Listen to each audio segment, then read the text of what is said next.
अस्सलाम वालेकुम फ्रेंड्स, कैसे हैं आप सब। अस्सलाम वालेकुम फ्रेंड्स, आज हम लोग पीएफ म्यूजियम जा रहे हैं और विंटरलैंड बहुत एंजॉय करेंगे हम लोग वहाँ पे। बच्चों ने आप लोगों को बता दिया है कि हम लोग पीएफ म्यूज़ियम और विंटरलैंड जा रहे हैं। पहले हमारा इरादा विंटरलैंड जाने का था, आज संडे था तो बच्चों ने कहा कहीं घूमने चलते हैं, तो फिर हम लोग विंटरलैंड जा रहे थे। लेकिन फिर अचानक से इरादा ये हुआ कि पीएफ चलते हैं और वहीं से विंटरलैंड चलते हैं, क्योंकि पीएफ के पास ही विंटरलैंड है तो दोनों जगह घूमना हो जाएगा। तो फिर हम लोग निकले 5 बजे के टाइम, लेकिन रास्ते में सुजुकी वाले के टायर का कोई मसला हो गया था तो उस टायर चेंज करवाने में देर हो गई। तो हम लोग यहाँ जब पीएफ पहुँचे तो 6 बजे का टाइम था और 8 से 9 PM की हमने विंटरलैंड की बुकिंग करवा ली थी। भाई ने ऑनलाइन ही बुकिंग करवा ली थी विंटरलैंड की। तो हमारे पास यहाँ पे सिर्फ 1 से 1.5 घंटा था जिसमें हमें यहाँ पे घूमना था। संडे का दिन था और रश भी बहुत था। हमारा इरादा लेट हुआ कि हम पीएफ जाएंगे, वरना हम लोग जल्दी निकल जाते तो हम लोग आराम से यहाँ पे पीएफ म्यूज़ियम भी घूम सकते थे। काफ़ी बड़ा है, मैं बहुत साल पहले आई थी और काफ़ी टाइम के बाद यहाँ पे आई हूँ और काफ़ी वही इन्वायरमेंट है और वही सफाई सुथराई है। काफ़ी जगह ऐसा होता है जो पुराने पार्क्स वगैरह हो जाते हैं, वहाँ पे सफाई का इतना ख़ास ख्याल नहीं रखा जाता, लेकिन यहाँ पे सफाई का भी ख़ास ख्याल रखा गया है। और बच्चों की जो टिकट है यहाँ की 60 रुपीज़ है और बड़ों की टिकट 120 है। भाई यहाँ पे टिकट लेकर आ गए थे। फिर हम लोग यहाँ पे एंटर हुए। 2 से 3 इसके गेट है, हम लोग गेट नंबर 2 से यहाँ पे एंटर हुए थे। शाम का टाइम था, बहुत अच्छा मौसम था। आज वैसे गर्मी बहुत ज़्यादा थी, लेकिन शाम के टाइम अभी हवा भी चल रही थी और ये काफ़ी खुली जगह है तो अच्छा फील हो रहा था। यहाँ पे काफ़ी लोग यहाँ पे पिकनिक के लिए आए हुए हैं, लेकिन ये जगह काफ़ी बड़ी है तो ये ऐसा नहीं है कि रश है। काफ़ी दूर दूर आराम से सब बैठे हुए हैं और आराम से सब एंजॉय कर सकते हैं। यहाँ पे पार्क के साथ साथ बैठने के लिए भी यहाँ पे चेयर्स वगैरह भी इस तरह की काफ़ी अच्छी बनी हुई है। यहाँ पे शो हो रहा था मलिका मसाला वालों की तरफ से, यहाँ पे लाइव शो हो रहा था, कुकिंग शो हो रहा था। इसके अलावा यहाँ पे आगे चाय का भी स्टॉल है, वाइटल चाय का भी यहाँ पे स्टॉल लगा हुआ था। इन दोनों का यहाँ पे शो हो रहा था और काफ़ी लोग आए हुए थे, यहाँ पे पार्टिसिपेट कर रहे थे।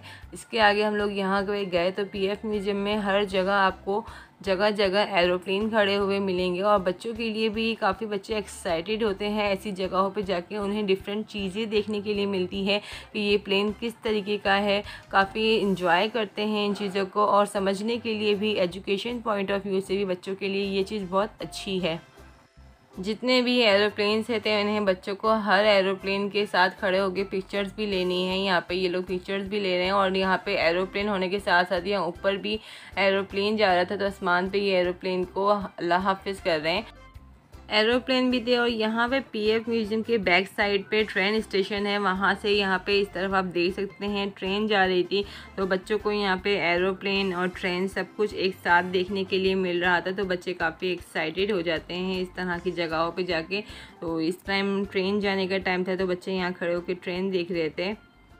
जितने भी पीएफ म्यूज़ियम में एरोप्लेन रखे हुए हैं तमाम की डिटेल्स भी यहाँ पे लिखी हुई है कि ये किस सन में बने हैं और ये कितने इंजन पे मुश्तमिल है और इसका साइज़ क्या है और इसमें कितने अफराद सफ़र कर सकते हैं। तमाम डिटेल इन प्लेन्स की यहाँ पे लिखी हुई है। तमाम प्लेन्स में नीचे खड़े होकर पिक्चर लेने के बाद ये ऊपर ही चढ़ गए कि मुझे प्लेन को हाथ भी लगाना है, तो ये ऊपर ही आ गए कि मुझे ऊपर जाके प्लेन को हाथ लगाना है। जैसे कि मैंने आपको बताया कि तमाम में डिटेल्स लिखी हुई है कि ये किस सन में बना था और ये कितनी देर तक उड़ सकता है, किस रफ्तार से उड़ सकता है। तमाम जितने भी प्लेन्स हैं उनकी डिफरेंट डिटेल्स है, वो इस बारे में डिटेल्स में यहाँ पर लिखा हुआ है। पीएफ म्यूज़ियम में आप आके पिकनिक भी कर सकते हैं, शॉपिंग भी कर सकते हैं और फूड एरिया भी इनका दोनों साइड बना हुआ है और दोनों ही साइड इनके जो फूड एरिया में है इनका फूड बहुत अच्छा है। सारे ही खाने बहुत अच्छे हैं। ज्वेलरी, टॉयस और यहाँ पे डो से बनी हुई आर्टिफिशियल ज्वेलरी काफ़ी, इसके अंदर आप शॉपिंग भी कर सकते हैं। शॉपिंग के लिहाज से भी पीएफ म्यूज़ियम काफ़ी अच्छा है। और यहाँ पे आप देख सकते हैं चाय के स्टॉल, आइसक्रीम के शॉप्स, काफ़ी शॉप्स हैं यहाँ पे। पिज़्ज़ा, बर्गर, हर तरह की शॉप्स है। ये काफ़ी लंबी यहाँ पे ये पूरी स्ट्रीट बनी हुई है। यहाँ पे ये फूड एरिया है और ये एक अलग साइड पे फूड एरिया है और दूसरी तरफ झूलों की तरफ भी वहाँ पे अलग से फूड एरिया बना हुआ है। यहाँ पे आप किसी बर्थडे कोई फंक्शन वगैरह भी कर सकते हैं। यहाँ पे ये बर्थडे फंक्शन भी हो रहे थे।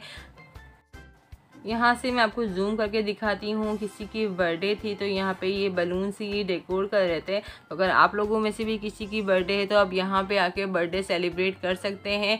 और साथ साथ अगर खाने की भी टेंशन नहीं है, क्योंकि यहाँ पे आप बर्थडे सेलिब्रेट करने के बाद यहाँ पे ही आप डिनर कर सकते हैं, क्योंकि यहाँ के सारे ही खाने बहुत अच्छे हैं। हम लोगों ने यहाँ पे गोलगप्पे, फ्राइज़ और बर्गर मंगवाए थे, क्योंकि हम लोगों ने दोपहर का खाना नहीं खाया था तो हम लोग जल्दी निकल गए थे। फिर यहाँ पे हम लोगों ने खाना खाया तो यहाँ पे काफ़ी अच्छा था खाना। तो हल्का फुल्का सा हम लोगों ने इस टाइम खाना खाया। फिर रात में हमने वापस से खाना खाने गए थे हम लोग। तो अभी हम लोगों ने यहाँ पे सब चीज़ें टेस्ट की और काफ़ी अच्छा टेस्ट है और प्राइस भी बहुत रीज़नेबल है। जो बाहर प्राइस है वही प्राइस यहाँ पे भी है, वरना काफ़ी पिकनिक एरिया में ऐसा होता है कि प्राइस बढ़ा के सेल किए जा रहे हैं, लेकिन यहाँ पे वही सेम प्राइस है जो बाहर जिस प्राइस में चीज़ें मिल रही होती हैं इसी प्राइस में यहाँ पे मिल रही हैं। आइसक्रीम भी यहाँ पे हम लोगों ने खाई। यहाँ पे आइसक्रीम कोन में भी थी और कप में भी थी। यहाँ पे हम लोग खड़े होके डिसाइड कर रहे हैं कौन कौन सा फ्लेवर खाएगा। फिर यहाँ पे भाई आइसक्रीम लेकर आ गए हैं। Vanilla and chocolate flavour mix था और इसके अलावा strawberry and mango flavour mix था। खाना खाने से ज़्यादा बच्चों को आइसक्रीम खाने में बहुत मज़ा आता है, क्योंकि ठंडी ठंडी आइसक्रीम इन्हें बहुत अच्छी लगती है। खाना खाने को इनको कहा जाता है कि खाना खा लो, लेकिन आइसक्रीम खाने के लिए इनको कहने की ज़रूरत नहीं पड़ती, फ़ौरन से बता देते हैं भाई हमें ये वाली आइसक्रीम खानी है। 7 बज गए थे, टाइम कम था, हम लोग को विंटरलैंड की तरफ भी जाना था। तो हम लोग यहाँ पे झूलों की साइड पे आए थोड़ी देर। हम लोग यहाँ पे काफ़ी अच्छे झूले हैं, काफ़ी अच्छी अच्छी राइड्स हैं, बच्चों के लिए भी हैं और बड़ों के लिए भी काफ़ी अच्छे झूले हैं। तमाम झूले मैंने आप लोगों को ये वीडियो में शेयर किए हैं। अगर आप लोग भी PF म्यूज़ियम आए तो ये सारे झूले ट्राई ज़रूर कीजिएगा। इसके बाद झूलों की साइड के बाद हम लोगों को यहाँ पर हम लोग झूलों की तरफ ज़्यादा देर नहीं रुके, क्योंकि हम लोगों को वहाँ पर म्यूज़ियम में भी जाना था। अगर हम लोग झूलों की तरफ ज़्यादा देर रुकते तो हम लोग म्यूज़ियम ना जा सकते, क्योंकि हमें 7:30 तक हमें विंटरलैंड पहुंचना था, क्योंकि वहां पे एंटर होने से पहले जैकेट्स वगैरह पहननी होती है, उसमें भी टाइम लग जाता है। तो हमें जल्दी से हम लोग यहां पे झूलों की तरफ से फिर हम लोग म्यूज़ियम की तरफ चले गए। यहां पे हम लोग ये म्यूज़ियम की तरफ पहुंच गए हैं और मैं आपको यहाँ पे 2 फ्लोर पे ये बना हुआ है, नीचे भी है और फर्स्ट फ्लोर पे भी है, लेकिन मैं आपको नीचे से ही सारा विजिट कराऊंगी कि यहाँ पे क्या क्या है, किस तरह के एरोप्लेन से, और यहाँ पे जितने भी एजाज़ वगैरह हैं, तमगा हैं, सारे इनामात जो हैं वो यहाँ पे रखे हुए हैं। PF म्यूज़ियम में बच्चे बहुत एक्साइटेड हो रहे थे और अच्छे से देख रहे थे कि यहाँ पे क्या क्या चीज़ें हैं और किस तरह से ये एरोप्लेन बने हुए हैं, पाकिस्तान के झंडे के साथ बने हुए हैं और काफ़ी डिफरेंट टाइप्स के, काफ़ी डिफरेंट शेप्स के ये एरोप्लेन थे। और यहाँ पे कौन सा एरोप्लेन कब बना है इसकी भी डिटेल तमाम लिखी हुई है यहाँ पे। तो बच्चों के लिए एजुकेशनल पॉइंट ऑफ व्यू से बहुत अच्छा है PF म्यूज़ियम में। तो इसीलिए हम लोग झूलों की तरफ ज़्यादा देर नहीं रुके, क्योंकि अगर हम झूलों की तरफ रुकते तो बच्चों को हम ये सब कुछ नहीं दिखा सकते। बच्चों के लिए इस तरह से म्यूज़ियम में विज़िट करना बहुत अच्छा है।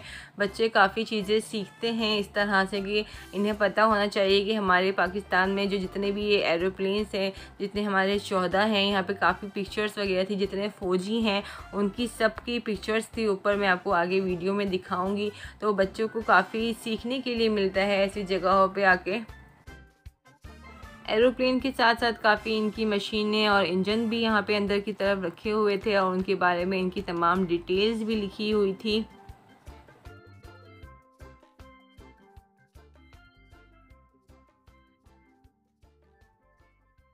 यहाँ पे एक बिग एरोप्लेन था और यहाँ पे कायद-ए-आज़म और मोहतरमा फ़ातिमा अली जिन्ना का ये स्टैचू बना हुआ था। तो यहाँ पे ये दोनों भाई बहन कायद-ए-आज़म और मोहतरमा फ़ातिमा अली जिन्ना की तरह खड़े होके पिक्चर्स ले रहे थे कि ये लोग किस तरह से खड़े हुए हैं, तो हम भी इसी तरह से खड़े होके पिक्चर ले रहे हैं यहाँ पे। और इनकी सारी भी तस्वीरें वगैरह और इनके बारे में सब कुछ यहाँ पे डिटेल में इंग्लिश में भी और उर्दू में भी यहाँ पे लिखा हुआ है। यहाँ ऊपर फ्लोर पे भी यहाँ पे सारे एरोप्लेन्स बने हुए हैं और इनकी डिटेल लिखी हुई है। यहाँ पे जो एरोप्लेन है, दूसरी तरफ भी यहाँ पे कायद-ए-आज़म का ये स्टेचू बना हुआ है। तो भांजे यहाँ पे अंदर ही चले गए थे, यहाँ पे कायद-ए-आज़म के साथ। कायद-ए-आज़म जो रीड कर रहे हैं, तो मैं भी इस तरह से पढ़ूँगा, तो अल्लाह पाक इन्हें कायद-ए-आज़म की तरह ही इस तरह से बनाए कि पढ़ लिख के ये अपने मुल्क का नाम रोशन करें। यहाँ म्यूज़ियम में बच्चों को बहुत कुछ सीखने के लिए भी मिला और इन्हें यहाँ पे बहुत मज़ा भी आया। इसके बाद हम लोग बाहर आ गए थे क्योंकि हम लोगों को विंटरलैंड जाना था और हमारा टाइम 7:30 का टाइम हो गया था, तो हम जल्दी से फिर वहाँ विंटरलैंड पहुँच गए। अगर आपको मेरा ये व्लॉग पसंद आए तो इसको लाइक ज़रूर कीजिएगा और शेयर भी लाजमी कीजिएगा और चैनल को कीजिएगा लाजमी सब्सक्राइब। इंशाल्लाह पार्ट 2 में मैं आपको विंटरलैंड में हमने क्या क्या एंजॉयमेंट की ज़रूर बताऊँगी। जब तक के लिए अल्लाह हाफिज़।